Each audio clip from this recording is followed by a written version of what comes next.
Assalamualaikum warahmatullahi wabarakatuh. Sebelum kita masuk ke dalam pembelajaran, jangan lupa selalu patuhi 3M, yaitu yang pertama, memakai masker saat bepergian ataupun saat keluar rumah. Yang kedua, menjauhi kerumunan atau menjaga jarak ketika berada di tempat umum. Dan yang ketiga, selalu mencuci tangan sebelum atau sesudah bepergian. Halo anak-anak, kita bertemu kembali pada pertemuan kita yang pertama pada modul ke-7 ini dengan tema permasalahan dan akibat yang muncul dalam keberagaman masyarakat di Indonesia. Permasalahan yang muncul dalam keberagaman masyarakat Indonesia berkaitan dengan masalah sosial. Nah, apa itu masalah sosial? Masalah sosial dapat kita artikan sebagai suatu ketidaksesuaian atau kondisi yang dapat muncul dari keadaan masyarakat yang kurang atau tidak ideal. Maksudnya, selama terdapat kebutuhan dalam masyarakat yang tidak terpenuhi secara merata, maka masalah sosial akan tetap selalu ada di dalam kehidupan kita. Masalah sosial muncul akibat terjadinya perbedaan yang mencolok antara nilai dalam masyarakat dengan realita yang ada. Nah, masalah sosial ini dapat kita kelompokkan menjadi 4 jenis faktor penyebabnya, yaitu yang pertama adalah faktor ekonomi. Permasalahan sosial yang disebabkan oleh faktor ekonomi, misalnya karena tidak seimbangnya antara pendapatan dengan pengeluaran, tidak tercukupinya kebutuhan hidup, terutama makanan, pakaian, tempat tinggal, dan jaminan kesehatan.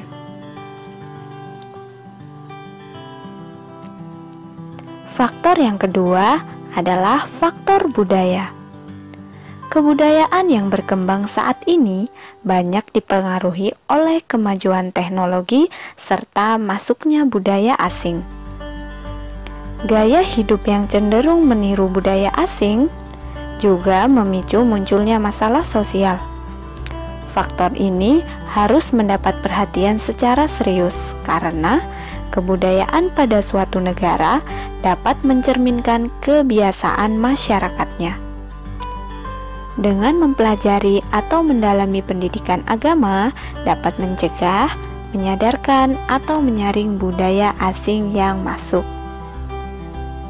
Kemudian, faktor penyebab yang keempat adalah faktor biologis. Faktor ini dapat menyebabkan timbulnya masalah sosial seperti kurang gizi, penyakit menular, dan lain-lain. Hal ini terjadi karena kurangnya fasilitas-fasilitas kesehatan yang layak dan dapat terjadi juga karena kondisi ekonomi maupun pendidikan masyarakat yang tidak mencukupi. Jadi, sebagian besar kondisi di biologis masyarakat mudah terjangkit penyakit. Untuk solusinya pada saat ini, dengan cara meningkatkan fasilitas-fasilitas kesehatan dan memberikan pendidikan dan memberikan pengetahuan pentingnya pola hidup sehat maupun pentingnya menjaga kebersihan lingkungan. Selain ketiga faktor di atas, ada juga faktor psikologis. Masalah dari faktor ini adalah dapat munculnya jika psikologis suatu masyarakat sangat lemah. Faktor psikologis juga dapat muncul jika beban hidup yang berat, misalnya yang dirasakan oleh masyarakat, khususnya yang ada di daerah perkotaan, pekerjaan yang menumpuk sehingga menimbulkan stres, lalu dapat menimbulkan luapan emosi yang nantinya dapat memicu konflik antar anggota masyarakat. Adapun unsur-unsur bagian dari sistem sosial budaya dalam masyarakat, yaitu yang pertama, sistem agama, kepercayaan atau religi, dan upacara keagamaan.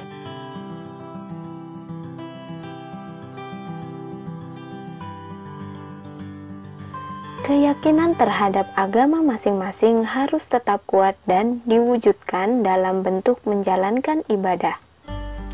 Baik ibadah dalam batas-batas menjalankan ritual keagamaan yang menyangkut hubungan manusia dengan Tuhannya, maupun ibadah yang meliputi segala perbuatan baik yang dilakukan semata-mata untuk memperoleh keridhaan Allah Subhanahu wa Ta'ala dalam kehidupan bermasyarakat, berbangsa, maupun bernegara.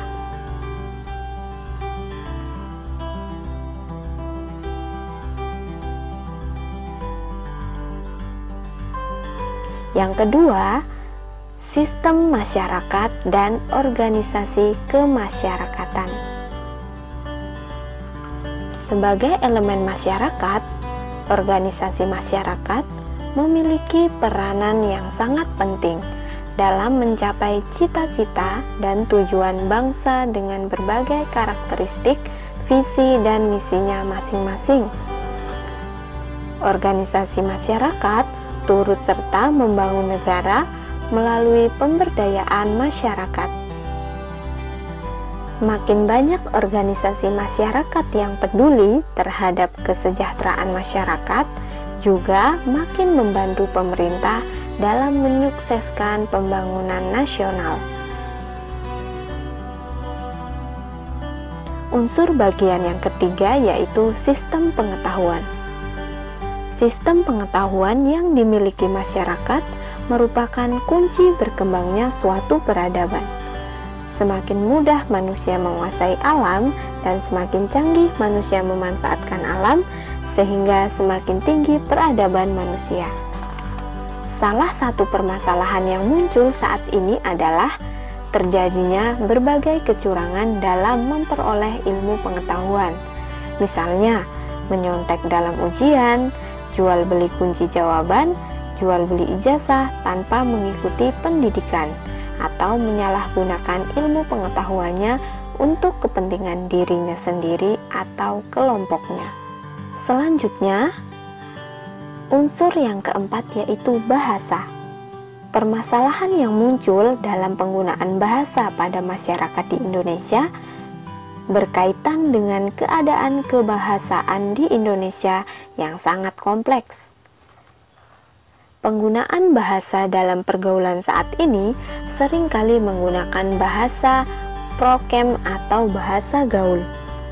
Bahkan bahasa yang menyimpang yang tidak pantas digunakan atau bahasa-bahasa yang kasar. Tentu saja sebagai manusia yang beradab, kita harus menggunakan bahasa dengan baik dan sopan, karena ucapan kita itu mencerminkan kepribadian kita. Adapun unsur yang kelima yaitu sistem mata pencaharian.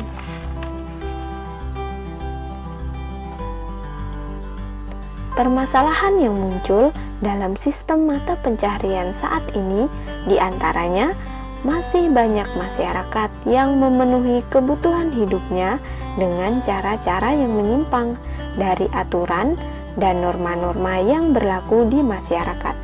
Misalnya, dengan melakukan pencurian, perdagangan, barang-barang yang terlarang, dan lain-lain.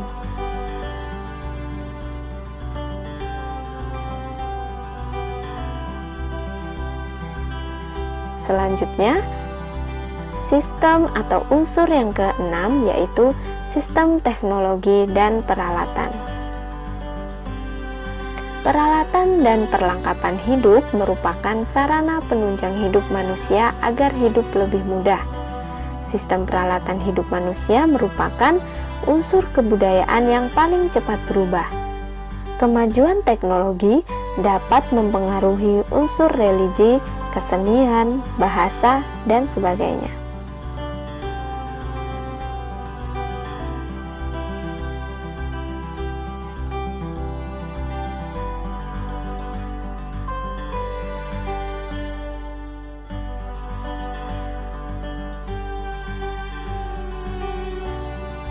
Unsur yang terakhir yaitu kesenian. Permasalahan yang muncul dalam unsur kesenian ini diantaranya adanya sekelompok masyarakat yang mengatasnamakan seni, namun dalam mengekspresikan seninya tidak mengindahkan norma-norma dalam masyarakat. Walaupun sebagai ekspresi jiwa, emosi, dan ide seseorang atau sekelompok orang, namun tetap harus sesuai dengan norma-norma yang berlaku di masyarakat, sehingga tidak memunculkan masalah baru yang dapat mengganggu ketertiban umum. Nah, itulah tadi beberapa unsur dan faktor penyebab dari keberagaman yang terjadi pada masyarakat di Indonesia. Sekian pembelajaran kita pada pertemuan hari ini. Kita lanjutkan materinya pada pertemuan berikutnya dengan tema upaya penyelesaian masalah dalam keberagaman masyarakat di Indonesia. Terima kasih telah menyaksikan video ini. Semoga materi yang diberikan dapat bermanfaat dan dapat dipahami oleh kita semua. Wassalamualaikum warahmatullahi wabarakatuh.